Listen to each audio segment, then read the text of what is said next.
ساکت چه خبرتونه؟ ساکت بگی بینم.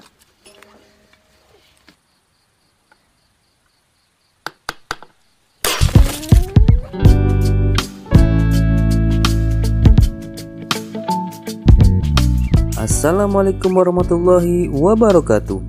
Halo warga yang budiman, ketemu lagi bareng Mas Raden. Di video kali ini kita akan bahas sebuah film yang berasal dari Iran dengan judul The Song of Sparrow, rilis tahun 2008. Film ini bercerita tentang perjuangan seorang ayah dalam menghidupi keluarganya. Sebelum lanjut, Mas Raden ingatkan kembali untuk mendukung channel ini dengan mengklik tombol subscribe. Satu gerakan jari kalian sangat berarti bagi Mas Raden. Dan semoga yang sudah subscribe dimudahkan segala urusannya. Amin. Oke, kita langsung ke ceritanya guys.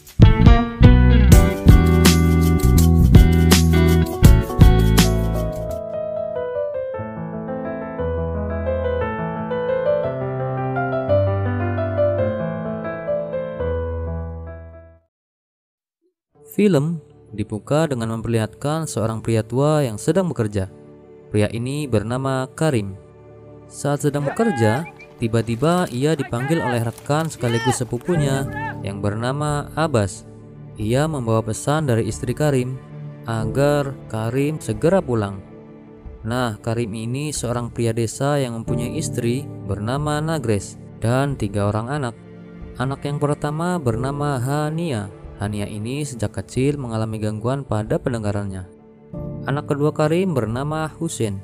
Husein ini merupakan anak yang polos, namun ia mempunyai impian menjadi seorang jutawan, serta seorang gadis kecil yang masih balita. Kembali ke cerita. Ternyata istri Karim memintanya pulang karena alat bantu pendengaran Hania terjatuh di tempat penampungan air tua di pinggir desa.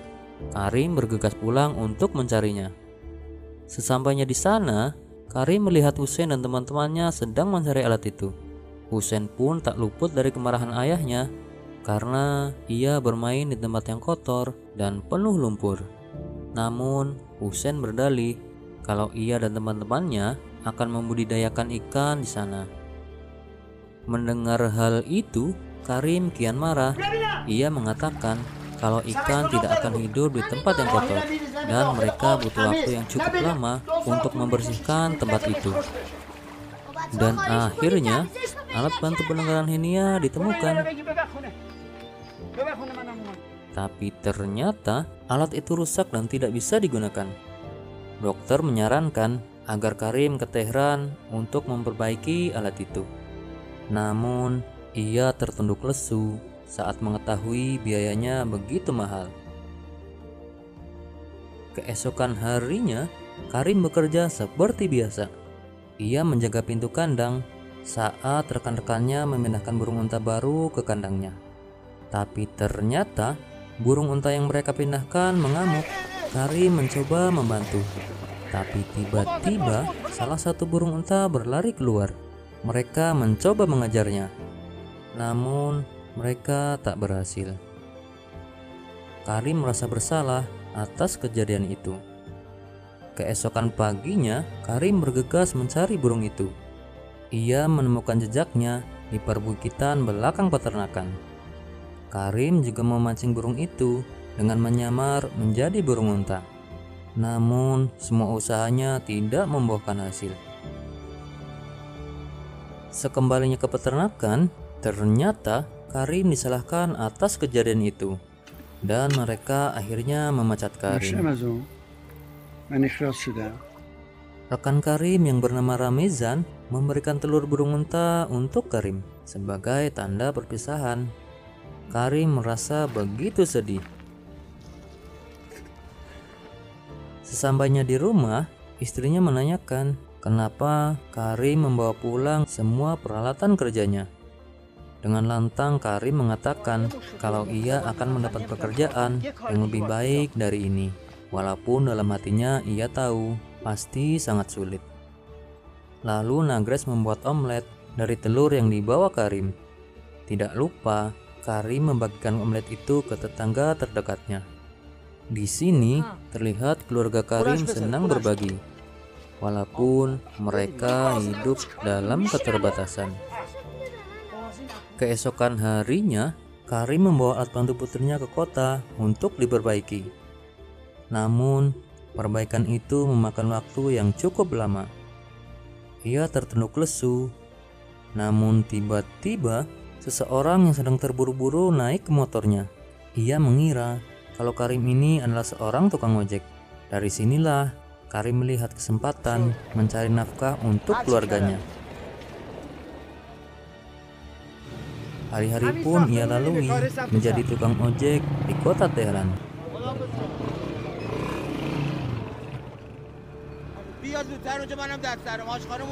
Tak lupa, ia juga memperbaiki motor tuanya.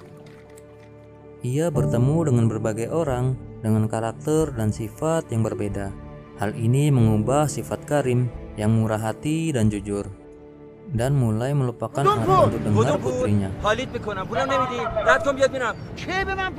Setiap hari, Karim selalu mampir ke proyek pembangunan gedung untuk mengambil barang-barang yang tidak terpakai ke rumahnya. Ia menjadi lebih rakus. Di suatu hari, sepulang dari kota, ia mampir ke sebuah toko untuk membeli kebutuhan rumah. Tak diduga, ia melihat telur burung unta di toko itu. Seketika ia pun mengingat kembali burung unta yang lari dari kandang dan menyebabkan ia dipecat. Sesampainya di desa, Karim melihat Hussein dan teman-temannya sedang membersihkan lumpur di penampungan air tua di desanya. Ia pun begitu marah dan mengejar anak-anak itu. Tak hanya itu, di rumah Hussein juga dimarahi oleh ayahnya. Dengan polos Hussein kembali berdalih kalau ia ingin menebar benih ikan di tempat itu agar suatu hari nanti ia bisa menjadi jutawan. آقای میلیونر کار میکنه آره ارواح شکمت کار میکنه. Keesokan harinya, Karim yang ingin pergi ke kota bertemu dengan Ramezan. Mereka pun berbincang. Di sini diketahui Ramezan akan berziarah ke Afghanistan untuk waktu yang cukup lama. Tak lupa, Karim menitipkan sedekah untuk masjid di sana. Sepulangnya bekerja, Karim terlihat sangat marah ketika ia mendapati Nagres memberikan pintu bekas yang ia ambil dari kota untuk tetangganya. Tanpa rasa iba, ia mengambil kembali pintu bekas itu. Ternyata, kerasnya kehidupan di kota benar-benar mengubah sifat Karim. Nagres pun begitu sedih.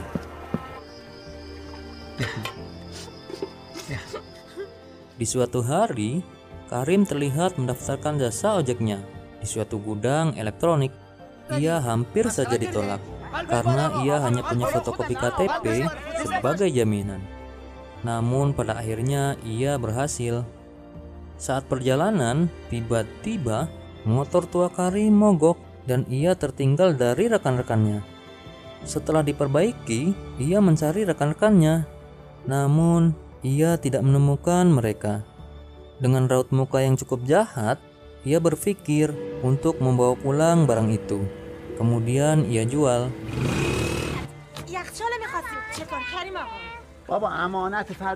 Keesokan harinya, ia menjajakan barang itu. Namun ia tertunduk lesu saat ia melihat burung unta yang mengingatkannya kembali pada kehidupan di desa. Ia kemudian mengembalikan barang itu ke gudang elektronik tempat pertama kali ia mengambilnya.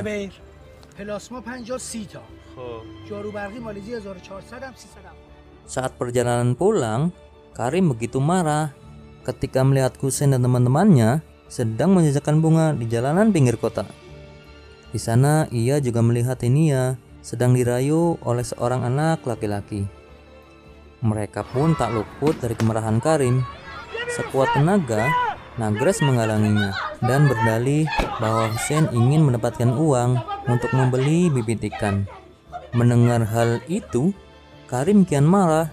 Ia bermaksud menghancurkan penampungan air itu dengan palu di tangannya.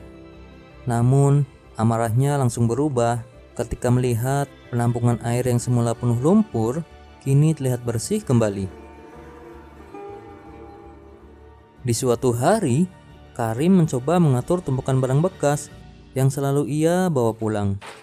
Dan tiba-tiba tumpukan barang itu runtuh.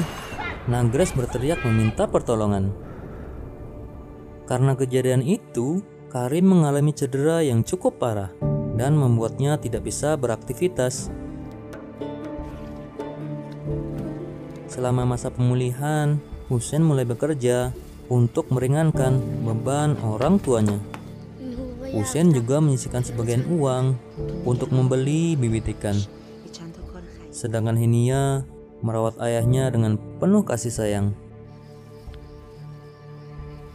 Karim merasa bersalah ketika ia sadar bahwa ia belum membelikan alat bantu dengar untuk Henia.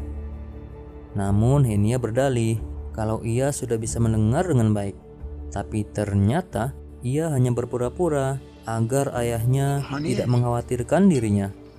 Mengetahui hal itu, Karim begitu sedih. Keesokan harinya, Karim pergi ke dokter dengan menumpangi mobil ambas yang akan mengirim tanaman ke suatu tempat. Husein dan teman-temannya pun ikut bersamanya. Dan ternyata mereka telah membeli bibit ikan dengan uang yang selama ini mereka kumpulkan. Mereka terlihat begitu senang. Di tengah perjalanan, mobil yang mereka tumpangi harus berhenti karena jalan yang mereka lewati sedang dalam perbaikan. Abbas pun meminta anak-anak itu untuk membawa tanaman ke tempat tujuan. Mereka membawa tanaman itu dengan penuh semangat.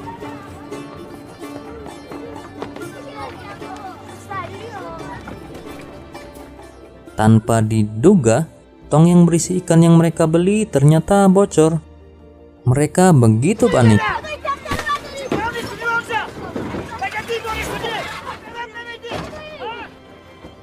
Saat mereka membawanya untuk diisi air, tiba-tiba mereka terjatuh dan membuat semua bibit ikan itu terjatuh ke tanah. Drama pun terjadi ketika tong yang mereka bawa pecah dan tidak bisa digunakan.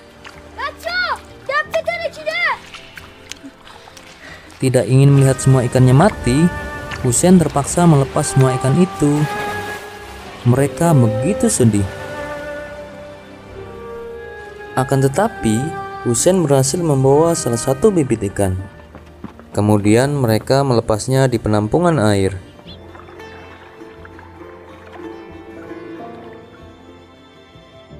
Semakin hari, keadaan Karim semakin membaik.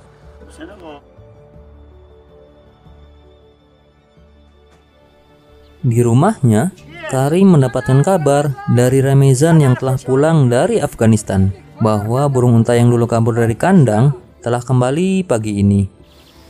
Mendengar hal itu, Karim kemudian pergi ke peternakan. Dengan berlinang air mata, ia memandangi burung-burung itu. Dan film pun selesai.